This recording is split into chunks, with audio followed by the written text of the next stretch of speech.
রাধে রাধে। একজন কুমোর মাটি দিয়ে কিছু বানাচ্ছিলেন। হঠাৎ সেটাকে আবার মাটিতে মিশিয়ে দিলেন। দ্বিতীয়বার তিনি আবার কিছু বানানো শুরু করলেন। তখন মাটি জিজ্ঞাসা করলো কুমোরকে, হে কুমোর, তুমি প্রথমেই বা কি বানাচ্ছিলে, এখনই বা কি বানাচ্ছ? তখন কুমোর বললেন যে আমি প্রথমে কলকি বানাচ্ছিলাম, আর এখন আমি জলের কলসি বানাচ্ছি। তখন মাটি বলল, তোমার মন বদলালো, আর আমার তো জীবনটাই বদলে গেল।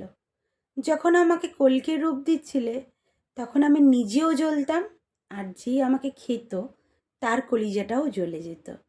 আর এখন আমি নিজেও ঠান্ডা থাকবো, কেন আমার ভিতরে জল রাখা হবে, আর যে গ্রহণ করবে সেও ঠান্ডা থাকবে। গুরু শিষ্যর আচরণ ঠিক এরকমই হওয়া উচিত। গুরুদেব হলেন কুমোর, আর শিষ্য হলেন মাটি। গুরুদেব আমাদেরকে যেরকমভাবে গড়বেন, আকার দেবেন, আমরা যেন সেইভাবেই গড়ে উঠতে পারি।